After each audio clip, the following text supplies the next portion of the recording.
بیٹھا رہتا ہے۔ بعض کا خیال ہے کہ عبیداللہ نے شریک اپنے اور سے پہلے ان کی بیمار پرسی کی تھی اور اس وقت حضرت مسلم بن عقیل ان کے گھر میں موجود تھے۔ اس وقت بھی لوگوں نے اسے قتل کر دینے کا منصوبہ بنایا تھا، لیکن ہانی نے انہیں روک دیا تھا کیونکہ عبیداللہ ان کے گھر میں تھا۔ اس کے بعد چند عمرہ ہانی کے پاس گئے اور اسے سمجھا بجھا کر ابن زیاد کے پاس لے گئے۔ عبیداللہ نے قاضی شریک کی طرف دیکھا اور اس نے کہا کہ میں اس کی زندگی چاہتا ہوں اور وہ میرے قتل کے درپے ہیں۔ تیرا دوست جو قبیلہ بنی مراد سے ہے تیرا عذر خواہ ہے۔ جب ہانی نے عبیداللہ ابن زیاد کو سلام کیا تو اس نے پوچھا، اے ہانی، مسلم بن عقیل کہاں ہیں؟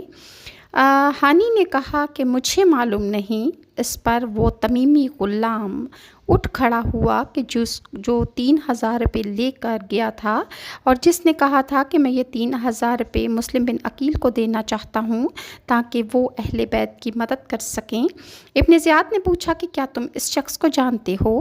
ہانی نے کہا کہ ہاں۔ ہانی اسے دیکھ کر بہت شرمندہ ہوئے اور کہنے لگے، اے امیر ابن زیاد، اللہ آپ کا بھلا کرے، خدا کی قسم میں نے مسلم بن عقیل کو اپنے گھر نہیں بلایا تھا بلکہ وہ اپنے آپ میرے گھر میں آن گھسے۔ ابن زیاد نے کہا کہ پھر اسے یہاں لے آؤ۔ ہانی نے کہا، خدا کی قسم اگر وہ میرے پاؤں کے نیچے بھی ہوتے تو میں ان کے اوپر سے پاؤں نہ اٹھاتا۔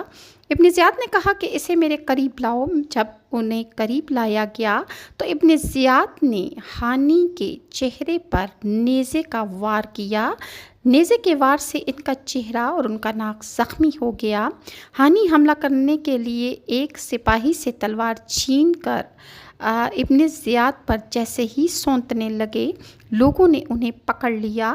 عبیداللہ بن زیاد نے کہا، تمہارا خون مجھ پر اب حلال ہو چکا ہے کیونکہ تم حروری یعنی خارجی ہو چکے ہو، تم مسلم کے ساتھی بن چکے ہو۔ اس کے بعد ابن زیاد کے حکم سے ہانی کو ایک کمرے میں بند کر دیا گیا۔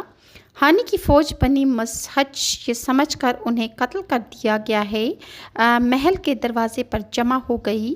عبیداللہ ابن زیاد نے ان کا شور غوغا سنا تو جو اس کا غلام اس کے پاس موجود تھا اس سے کہا کہ تم لوگوں کے پاس جاؤ اور ہانی کے لوگوں سے کہو کہ امیر نے انہیں صرف مسلم بن عقیل کے بارے میں پوچھنے کے لیے روکا ہے۔